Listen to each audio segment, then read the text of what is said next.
Praise the Lord. సిలువనాథుడైన యేసయ్య నామమున దేవుని ప్రియ విశ్వాసులందరికీ శుభాభివందనములు తెలుపుతూ ఫిబ్రవరి 7వ తేదీ 2025 శుక్రవారం కొరకు ఏర్పాటు చేయబడిన ఈ రోజు దేవుని స్వస్థత వాక్య వాగ్దానం. మార్కు సువార్త 5వ అధ్యాయము 34వ వచనం. కుమారి, నీ విశ్వాసము నిన్ను స్వస్థపరచును, సమాధానము గలదానివై పొమ్ము, నీ బాధ నివారణై నీకు స్వస్థత కలుగునుగాక. ఆమేన్. దేవుడిచ్చే స్వస్థతలను, ఆశీర్వాదములను పొందడానికి దేవుని సన్నిధికి హాజరైన యేసుక్రీస్తు ప్రభు విశ్వాసులారా, దేవనామమున మనం ఆశించే ప్రతి తలాంతు త్రియేక దేవుడు అనుగ్రహించునుగాక. ఆమేన్. 12 సంవత్సరాల నుండి తీవ్ర రక్తస్రావ రోగం కలిగిన ఒక స్త్రీ ఎందరో వైద్యులు వెంట తిరిగి ఏమాత్రమున స్వస్థత లేకపోగా అన్ని చోట్ల నిరాశ చెంది వ్యర్థమైందని భావించి ప్రయోజనం లేదని ఎటో తోచక ఉన్న సంకట పరిస్థితులలో తన ప్రాంతమునకు ధనులను స్వస్థపరిచి రక్షిస్తున్న యేసుక్రీస్తు వస్తున్నాడని ఆ నోట ఈ నోట తెలుసుకుని తను స్వస్థపడుదునని ఆత్మవిశ్వాసంతో అత్యానందభరితురాలై విన్న సాక్ష్యములను బట్టి నమ్మిక కలిగి ఆయన తాకితే బాగుపడుదునని అంతటా తండోపతండాలుగా వస్తున్న జన సమూహమును లెక్క చెయ్యక కేవలం క్రీస్తు నందే లక్ష్యం పెట్టుకుని స్వస్థపడాలని ఆశయముతో రోగ స్త్రీనని నాకు ఎవరూ లేరని నిరుత్సాహపడక ధైర్యము కలిగి సత్తువ కూడదూసుకుని యేసు నడిచే దారునకు సమీపముగా ఉండెను. అత్యంత మహోన్నతుడైన ఆయన వస్త్రపు చెంగును ఆమె వెనుక నుండి ముట్టగానే ఆమె స్వస్థపడి 12 సంవత్సరముల నుంచి రక్తధార టక్కున కట్టుబడినది. వెంటనే ఆమె శరీరమునకు ఎంతో స్వాంతన చేకూరి బాధపోయి పులకరించెను. ఈ పరిణామాలతో తాను స్వస్థపడుదునని అత్యానందభరితురాలైనది. అటువంటి జన సమూహం ఉన్న చోట్లలో మనకైతే ఎవరు తాకారో తెలియదు, ఎవరు తోసారో తెలియదు. దేవుని కుమారుడు గనుక వస్త్రములు కూడా ప్రభావం అయినవే.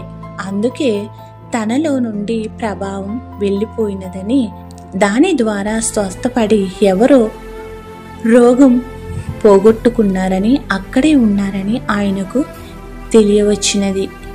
ఎవరు స్వస్థపడ్డారో ఆయనకు తెలుసు. ఇక్కడ మనం గమనించవలసినది ఏమనగా, రోగము కలిగిన స్త్రీ మొదట యేసు వద్దకు విశ్వాసం కలిగి ఆయన ఎక్కడైతే వస్తారో, ఎక్కడైతే ఉంటారో అదే ప్రదేశంలోకి వచ్చి యేసు వచ్చే చోటుకు సమీపముగా నుండి స్వస్థపడినది.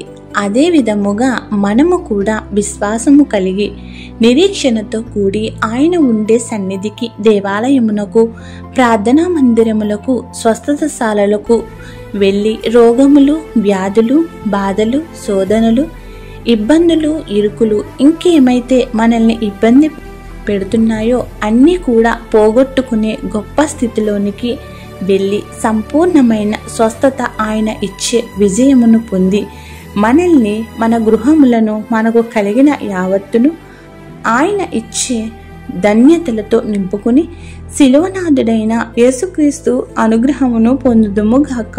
ఆమేన్. ప్రార్థన. పరలోకమందున్న మా తండ్రి, ఈ శుక్రవారం దినమున నిన్ను ప్రార్థించే మరొక అవకాశం ఇచ్చినందుకు కోట్లాను కోట్ల వందనములు. నీవిచ్చిన వాగ్దానం విన్న ప్రతి ఈ బిడ్డను నిండుగా మెండుగా దీవించుము. నీ ప్రియమైన బిడ్డలముగా మమ్మల్ని నీ రెక్కల చాటున మరుగుపరచుము. ఈ ప్రార్థనలో ఏకీభవించిన నీ బిడ్డలు ఎవరైతే అస్వస్థతలుగా ఉన్నారో వారికి సంపూర్ణ స్వస్థతనిచ్చి ఆరోగ్యము కలుగజేయుము. ఎవరైతే గర్భఫలము లేక మానసిక వేదన, అవమానాలు పడుచున్నారో తరతరములకు నీ రాజ్య సువార్త వ్యాప్తి చేసే స్థితిని వారికి ఇచ్చి వారు పిల్లలను చూచెదువు అనే వాగ్దానముతో దీవించుము. నీ పిల్లలు ఎవరైతే థైరాయిడ్లు, గర్భాశయంలో ఫైబర్లు, పీసీఓడీలు, కంతులు, ఇక ఏవైతే గర్భంకు అడ్డుపడుచున్నాయో వాటన్నిటినీ యేసుక్రీస్తు నామములో కరిగించి వేయుము.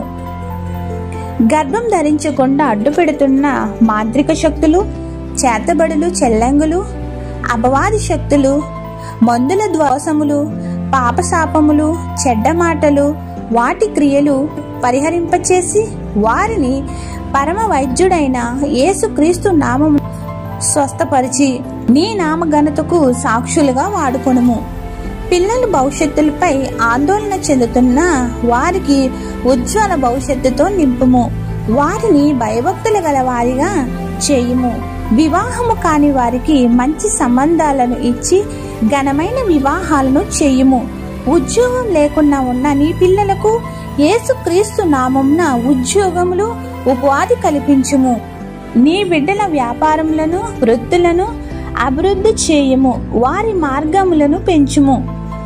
వృద్ధాప్యములో ఉన్న వారికి శక్తినిచ్చి బలపరచుము. ఈ వారంలో ఎవరైతే పుట్టినరోజులు, పెళ్లి రోజులు చేసుకున్నారో, జరుపుకునే వారై ఉన్నారో వారికి మంచి ఫలమును అనుగ్రహించుము. అయిన వారిని కోల్పోయిన వారికి పరిశుద్ధాత్మ శక్తి ద్వారా ఆదరణ కల్పించుము. శోధన, వేదనలో ఉన్న వారికి విడుదల దయచేయుము. కోర్టు వాధ్యాయములలో ఉన్న వారికి విజయమునిమ్ము. నీ బోధకులను, సువార్తికులను బలపరచుము. వారి సంఘములను అభివృద్ధి చేసి సరిహద్దులను చెరిపివేయుము. ఇశ్రాయేలు దేశమును, యుద్ధమును నీ చేతులకు అప్పగిస్తున్నాం. మా రాష్ట్రమును, దేశమును సువార్తకు అనుకూలం చేయుము. మా దేశ పాలకులను మంచి జ్ఞానముతో నింపి నీ ప్రజలకు ఉపయోగపడే సాధనములుగా వాడుకొనుము. ఏది విడిచితము, ఏది మరచితము ఎరిగిన మా ప్రభువా, ప్రతి బిడ్డపై పరిశుద్ధాత్మను కుమ్మరించమని అడిగి వేడి కోరుకుని ప్రార్థిస్తున్నాము తండ్రి. ఆమేన్. యేసయ్యను ప్రేమించి ఆయన ఇచ్చిన ఆజ్ఞలను గైకొనుచు 1000 తరముల వరకు దీవెనలతో, కరుణా కటాక్షములతో నింపబడుదురుగాక. ఆమేన్. ఇట్లు దేవుని సువార్త పరిచర్యలో మీ సహోదరి. ఆమేన్. God bless you. అందరికీ మరణాత.